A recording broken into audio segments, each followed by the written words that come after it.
მოგესალმებით. ძალიან დიდი მადლობა, რომ სტუმრობთ. დღეს 1 სექტემბერია და იწყება პროფესიულ საგანმანათლებლო პროგრამებზე რეგისტრაცია. მინდა გთხოვოთ, რომ განმარტოთ ჩვენი მსმენელებისთვის, მაყურებლებისთვის, იმ ადამიანებისთვის, ვისაც სურს, რომ აი ამ მიმართულებით მიიღოს განათლება, როგორია რეგისტრაციის წესები, სად უნდა დარეგისტრირდნენ, როგორია ფაქტები და რა მიმართულებებზე შეუძლიათ, რომ შეაჩერონ არჩევანი. მოგესალმებით, მივესალმებ მაყურებელს, პირველ რიგში დიდი მადლობა მოწვევისთვის, პროფესიული უნარების სააგენტო განათლების მეცნიერების და ახალგაზრდობის სამინისტროს ხელშეწყობით ძალიან მნიშვნელოვან რეფორმას ახორციელებს უკვე არაერთი წელია პროფესიული განათლების მიმართულებით და ჩვენთვის უმნიშვნელოვანესია ყველა შესაძლებლობა, როდესაც გვაქვს საშუალება პოტენციურ მსმენელებს, სტუდენტებს, ოჯახებს, დამსაქმებლებს და სხვადასხვა სტეიკჰოლდერებს მივაწოდოთ ინფორმაცია იმის შესახებ თუ რა შესაძლებლობები არსებობს პროფესიულ განათლებაში. რაც შეეხება თქვენ შეკითხვას, რეგისტრაცია პროფესიულ პროგრამებზე დაიწყო დღეს, გაგრძელდება 25 სექტემბრის ჩათვლით. ეს არის ის პერიოდი, როდესაც პოტენციურ აპლიკანტებს, სტუდენტებს აქვს შესაძლებლობა პორტალზე www.emis.g დარეგისტრირდნენ, გაიარონ ონლაინ რეგისტრაცია, შეარჩიონ სასურველი პროგრამა, დაახლოებით 500-მდე პროფესიულ პროგრამაზეა გამოცხადებული ახლა მიღება საქართველოს ყველა რეგიონში, მათ შორის ძალიან ბევრ მუნიციპალიტეტში და ამ ელექტრონული პორტალის მეშვეობით მონიშნონ სასურველი პროგრამები პრიორიტეტის მიხედვით, რა თქმა უნდა, ყველას მითითებული აქვს შინაარსი, ასევე მითითებულია პროგრამის ხანგრძლივობა, მუნიციპალიტეტი, განხორციელების ადგილი და სხვა დეტალები და ასევე მნიშვნელოვანია, რომ მათ ვისაც შეიძლება რომ ელექტრონული პორტალის გამოყენებასთან დაკავშირებით შეექმნათ სირთულეები, შეუძლიათ მიაკითხონ კოლეჯებს, უნივერსიტეტებს, სკოლებს, რომლებიც ახორციელებენ ამ პროგრამებს და ისინი, ასე ვთქვათ, არ დაზარდებიან არავის და დიდი სიამოვნებით გაუწევენ კონსულტაციას და არის შემთხვევები, როდესაც ისინი ადგილზევე არეგისტრირებენ უკვე პოტენციურ მსმენელებს. ამასთან ერთად ამავე რეგისტრაციის პროცესში მნიშვნელოვანია, რომ თითო პროგრამასთან დაკავშირებით თითოეული დაწესებულება უზრუნველყოფს კონსულტირებას. მოგეხსენებათ, რომ ტრადიციულად საქართველოში, ასე ვთქვათ, პროფესიული ორიენტაციის ძირითადი წყარო იყო ოჯახი, ახლობლები, ანუ ის ადამიანები, ვინც იყვნენ პროფესიაში და მათ შეეძლოთ კონსულტირება გაეწიათ, არის თუ არა მაგალითად საინტერესო კონკრეტული პროფესია. მაგრამ გამომდინარე იქიდან, რომ ახლა შეთავაზებული პროფესიების უდიდესი ნაწილი არის ახალი, რომლებიც არ არსებობდნენ წლების წინ, 20-30 წლის წინ, აქ მნიშვნელოვანია კარიერული განვითარების და პროფორიენტაციული სერვისები, რომლის ხარდაჭერასაც უნარების სააგენტო განათლების სამინისტროსთან თანამშრომლობით უზრუნველყოფს. ანუ სხვადასხვა რეგიონში კოლეჯების, უნივერსიტეტების და სკოლების ბაზაზე ინერგება პროფორიენტაციული სერვისები, რომელიც გულისხმობს პოტენციურად დაინტერესებული აპლიკანტებისთვის, მაგალითად სასწავლო გარემოს მონახულებას, პროგრამის შინაარსის ახსნა განმარტებას, პროგრამის განხორციელებაში ჩართული დამსაქმებლების გაცნობას და ასე შემდეგ. ანუ ჩვენ მაქსიმალურად ვცდილობთ შესაბამისი ხელშეწყობით, რომ ეს პროცესი, არჩევანის გაკეთების პროცესი მსმენელებს გაუმარტივოთ. რაც შეეხება პროგრამების არჩევანს, ჯერ პირველ რიგში მნიშვნელოვანია, რომ პროფესიული განათლების საფეხურზე გვაქვს რამოდენიმე სახე პროგრამების, ერთ-ერთი და დღევანდელ დღეს ალბათ ყველაზე პრიორიტეტული არის ეგრეთ წოდებული ინტეგრირებული საგანმანათლებლო პროგრამები. რას გულისხმობს ეს პროგრამები? ეს არის პროგრამები, რომლებიც მოსწავლეებს სკოლის, ასე ვთქვათ, საბაზო განათლების 10 კლასის დასრულების შემდეგ აძლევს მოსწავლეს შესაძლებლობას სკოლის ბოლო 2 წელიწადი გაიაროს ისეთ პროგრამაზე, სადაც ერთის მხრივ დაეუფლება სკოლის, ასე ვთქვათ, ბოლო კლასებისთვის განკუთვნილ საგნებს და მიიღებს შესაბამის ცოდნას და ამავე დროს დაეუფლება შესაბამის პროფესიას და ბოლოს უკვე ამ სწავლების შემდეგ, როდესაც ის აიღებს შესაბამის პროფესიული განათლების დამადასტურებელ დიპლომს, ეს იქნება გათანაბრებული სკოლის ატესტატთან, რაც მას აძლევს ძალიან მრავალმხრივ შესაძლებლობას. ერთის მხრივ გააგრძელოს სწავლა უმაღლეს სასწავლებელში, მეორეს მხრივ შეიძლება დასაქმდეს უკვე კონკრეტული პროფესიით. თუმცა ამ ორის კომბინაციაც არ არის, ასე ვთქვათ, ცუდი მიდგომა და ძალიან ბევრი შემთხვევა გვაქვს, როდესაც უმაღლეს განათლებაში სწავლის პარალელურად უკვე პროფესიული კურსდამთავრებულები პარალელურად მუშაობენ პროფესიით და ალბათ დამეთანხმებით რამხელა მნიშვნელობა აქვს იმას, რომ თქვათ სტუდენტს თეორიულ ცოდნასთან ერთად მქონდეს პრაქტიკაში მისი გამოყენების შესაძლებლობა. ინტეგრირებული პროგრამების დანერგვა 2019 წელს დაიწყო განათლების მეცნიერებისა და ახალგაზრდობის სამინისტრომ. პირველ ეტაპზე კოლეჯებში დაინერგა აღნიშნული პროგრამები, თუმცა ძალიან მნიშვნელოვანი წინ გადადგმული ნაბიჯი იყო უკვე შარშან, როდესაც 20 ზოგად საგანმანათლებლო დაწესებულებაში სკოლაში, ან ფაქტობრივად იქ სადაც მოსწავლეები სწავლობდნენ 10 წლის განმავლობაში, იქვე იმავე გარემოში დაიგეგმა ინტეგრირებული პროგრამები და წელს უკვე ამ 20 სკოლას დამატებით 64 სკოლა ემატება, ძალიან იზრდება მათი რიცხვი და მოსწავლეებს ფაქტობრივად თავიანთივე სკოლებში შეიძლებათ მიიღონ ის ასე ვთქვათ მოთხოვნადი უნარები ცოდნა, რომელიც შრომის ბაზარს სჭირდება. პირველ ეტაპზე ამ ინტეგრირებული პროგრამების ფარგლებში შეირჩა 6 პროგრამა. ამ პროგრამების შერჩევა დაეფუძნა ერთის მხრივ დამსაქმებლების ძალიან კაფიოდ გამოხატულ ინტერესს დაასაქმონ ეს სტუდენტები და მეორეს მხრივ, რა თქმა უნდა, პოტენციური მოსწავლეების, ახალგაზრდების და ოჯახების ინტერესს. ეს პროგრამებია კომპიუტერული ქსელი და სისტემები, front-end development-ი, ადმინისტრაციული სერვისები, ფოტოგრაფია, გრაფიკული დიზაინი და ბაღის დიზაინი. პირველ ეტაპზე ამ 6 პროგრამაზე შეძლებენ სკოლებში სწავლებას ინტეგრირებულ პროგრამებზე მოსწავლეები, ხოლო შემდგომში განათლების სამინისტროს მხარდაჭერით იგეგმება, რომ მათი რიცხვი უფრო გაიზრდება. ამჟამად მიმდინარეობს ამ პროგრამის განმახორციელებელი მასწავლებლების ტრენინგი, მიმდინარეობს სკოლების აღჭურვა შესაბამისი ტექნიკური ინვენტარით, რომელიც იქნება თანამედროვე და შრომის ბაზარზე რაც გვხდება ის ანალოგები და შესაბამისად სექტემბერში, როდესაც სწავლა დაიწყება, მოსწავლეებს დახვდება ძალიან დიდი და ასე ვთქვათ ეფექტური გარემო ხარისხენად სწავლისთვის.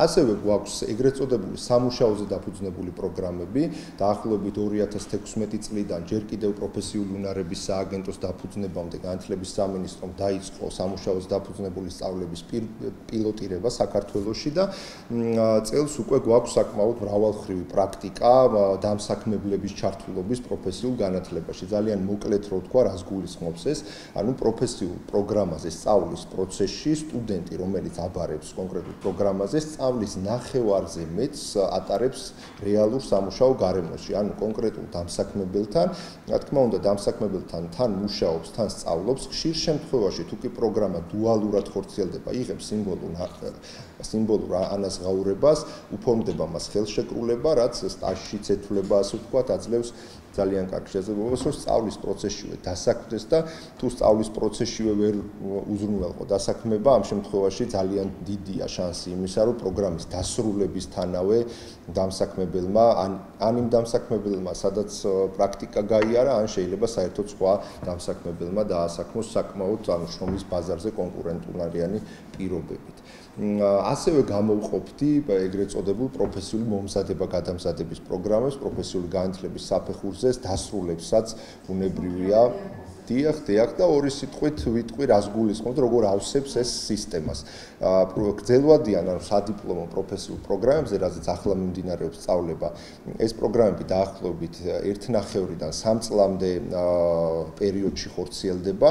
ის ძირითადად განკუთვნილია ახალგაზრდებზე, თუმცა მასზე ჩარიცხვა შეუძლია ნებისმიერ მსურველს, მათ შორის ადამიანებს, ვისაც წინარე განათლება და სამუშაო გამოცდილება აქვთ, თუმცა დასრულთა პროგრამები, მომზადება-გადამზადების პროგრამები უფრო მეტად ორიენტირებულია დასრულებზე, აქაც იგივე ინკლუზიური მიდგომა გვაქვს და თქვა ყველას შეუძლია მოსინჯვა და ჩარიცხვა, თუმცა მიზნობრივი სეგმენტი მაინც არიან დასრულები, ვინც არიან უკვე ან პროფესიაში, ან იცვლიან პროფესიას და მთელი სიცოცხლის მანძილზე მათ შეუძლიათ ამ პროგრამების განხორციელება. მათ განხორციელებაშიც არის ჩართული ძალიან ბევრი მსხვილი დამსაქმებელი, რომელთა ჩართულობითაც უზრუნველყოფილია ის, რომ თეორიულ ცოდნას, როდესაც ვთქვათ, სტუდენტი იღებს საკლასო ოთახში, მსმენელი ასე ვთქვათ, იმის პრაქტიკაში გამოცდა, გარდაქმნა პროფესიონალების, ასე ვთქვათ, მეთვალყურეობის ქვეშ შეუძლია უკვე იმავე კვირაში, იმავე პერიოდში და ეს არის ის მიდგომა, რასაც შრომის ბაზარი ახლა ყველაზე მეტად ითხოვს. ანუ შრომის ბაზარი ჩვენ გთხოვს არა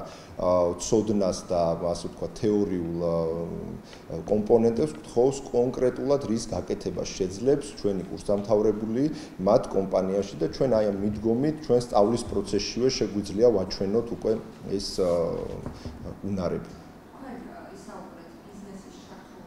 დიახ. და ინტერესზე, ხაზის მოთხოვნებზე და მინდა გთხოვოთ, რომ განმარტოთ რა პროფესიებზე არის დღეს მოთხოვნა, სად არის კადრების დეფიციტი, რომელ სფეროებში ეძებენ კადრებს და აი ეს მიმართულებები ჩამოვთვალოთ. ძალიან გამიჭირდება ამ პროგრამების ჩამოთვლა, იმიტომ რომ თითქმის ყველგან არის ძალიან დიდი მოთხოვნა, ყველა სექტორში, რა თქმა უნდა, მზარდია ინფორმაციული ტექნოლოგიების ICT მიმართულება, ეგრეთ წოდებული, ძალიან დიდია მოთხოვნა როგორც დამსაქმებლების ბაზარზე, ასევე რა თქმა უნდა, ფრილანსერებზეც ძალიან დიდი მოთხოვნაა და არა მარტო საქართველოში, საზღვარგარეთაც, ასევე ტრადიციულად დიდია მოთხოვნა ტურიზმისა და სტუმარმასპინძლობის სექტორში, რადგანაც ფაქტობრივად ყოველწლიურად იზრდება კოვიდის შემდეგ ტურისტული ნაკადი და შესაბამისი სერვისები ხდება მოთხოვნადი.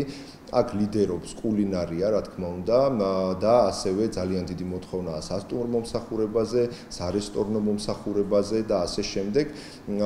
და არ შემიძლია მოთხოვნად პროფესიებში არ ჩამოთვალო მშენებლობის თითქმის ყველა პროგრამა, იმიტომ რომ ფაქტობრივად დამსაქმებლებს იმდენად დიდი დეფიციტი აქვთ სამუშაო ძალის, რომ უკვე სხვა ქვეყნებიდან ცდილობენ ამ დეფიციტის შევსებას. შესაბამისად, კურსდამთავრებული, რომელიც წარმატებით გაივლის ამ პროგრამას, ფაქტობრივად გარანტირებული აქვს ადგილი კონკრეტულ კომპანიებში და ასე ვთქვათ, ასარჩევადაც ექნება საქმე, იმიტომ რომ ძალიან დიდია მოთხოვნა ყველა პროგრამაზე სამშენებლო მიმართულებით. ასევე ძალიან იზრდება და მუდმივად მზარდია მოთხოვნა სოფლის მეურნეობის აგრარული, ასე ვთქვათ, მიმართულებით. აქაც არის ძალიან მწვავე დეფიციტი განსაკუთრებით რეგიონებში და აქაც გვაქვს იგივე მდგომარეობა, რომ თუ სტუდენტი, მსმენელი, აპლიკანტი, ოჯახი მიიღებს ამ გადაწყვეტილებას, რომ პროფესიული პროგრამა აირჩიოს, სწავლის პროცესშივე, რომ აღარ ვისაუბროთ იმაზე, რომ უკვე პროგრამის დასრულების შემდეგ ექნება შესაძლებლობა დასაქმდეს, მიიღოს ანაზღაურება და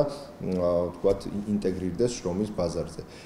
პრინციპში ყველა პროგრამა პროფესიული განათლების საფეხურზე, რაც ხორციელდება, არის ძალიან მოთხოვნადი შრომის ბაზარზე.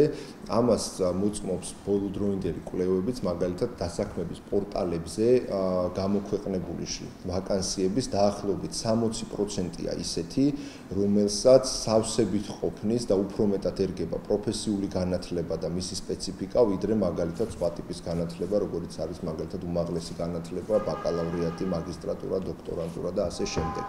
ჩვენთან ჯერ კიდევ არ არის პროფესიულ განათლებაზე იმხელა მომართვიანობა, რასაც ვისურვებდით, თუმცა ბოლო წლების დინამიკა არის ძალიან პოზიტიური. მაგალითად 2022 წლიდან დღემდე მუდმივად მზარდია პროფესიულ განათლებაზე შეთავაზებული ადგილების რაოდენობაც, ანუ ის ადგილები, რასაც სისტემა თავისი ინფრასტრუქტურით მასწავლებლებით სთავაზობს, ასევე მათი მომართვიანობა ყოველწლიურად იზრდება, წელს ვნახოთ როგორი მდგომარეობა გვექნება და ასევე რაც ყველაზე მნიშვნელოვანია, დამსაქმებლის ჩართულობა ბოლო 6 წლის განმავლობაში ეკონომიკის სამინისტროს მიერ ჩატარებული კვლევის მიხედვით დაახლოებით არის 3-ჯერ გაზრდილი, რაც ძალიან მაღალი შედეგია ჩვენი დონის ქვეყნისთვის, სადაც თქვათ არ არსებობს ძალიან დიდი გამოცდილება პროფესიულ თუ ზოგადად განათლების სექტორში, კერძო სექტორის ჩართულობისა.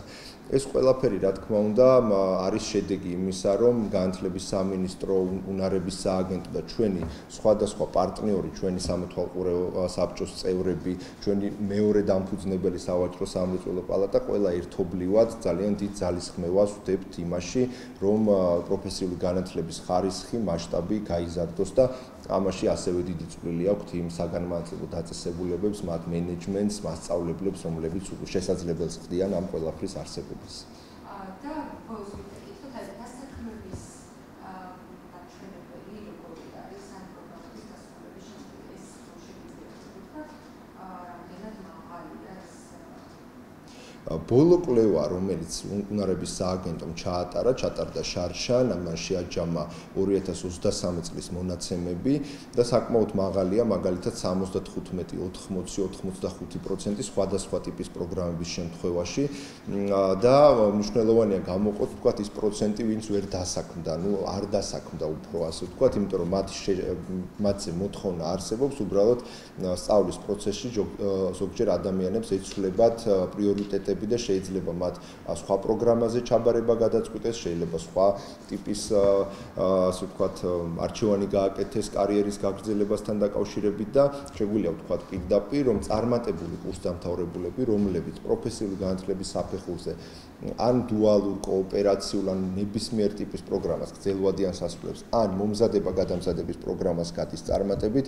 მათი დასაქმება თითქმის უზრუნველყოფილია და გარდაუვალია თუ მათ ექნებათ ამისი, ასე ვთქვათ, სურვილი, რა თქმა უნდა.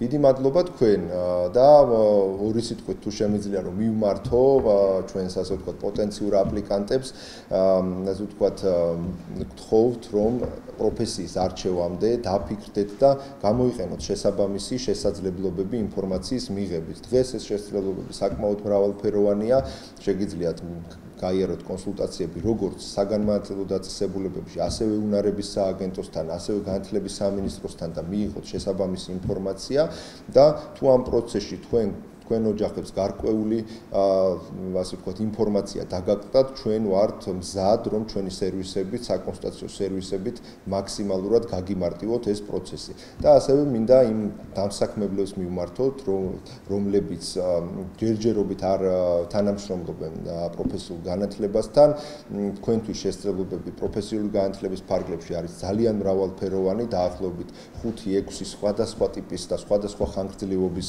პროგრამის შეთავაზება შეუძლია თქვენთვის პროფესიული განათლების საფეხურს, არის ასე ვთქვათ თქვენი შესაძლებლობების გაძლიერებაზე მიმართული აქტივობები, რაც გაგიმარტივებთ სწავლებაში ჩართულობას და ასევე მოკლევადიანი პროგრამების ფარგლებში არსებობს დაფინანსების მექანიზმი, რომელსაც უნარების სააგენტო აქტიურად იყენებს, რომ განსაკუთრებით მცირე და საშუალო ბიზნესებს სწავლებაში ჩართულობა გაუმარტივოს. რადგან დღევანდელი საეთერო ფორმატი მეტ დეტალიზაციას არ ითვალისწინებს, ასე ვთქვათ, დიდი სიამოვნებით შემოგთავაზებდით დამატებით კონსულტაციას ინდივიდუალურად. წარმატებები მინდა უსურვო თქვენს მსმენელებს, მაყურებლებს. დიდი მადლობა.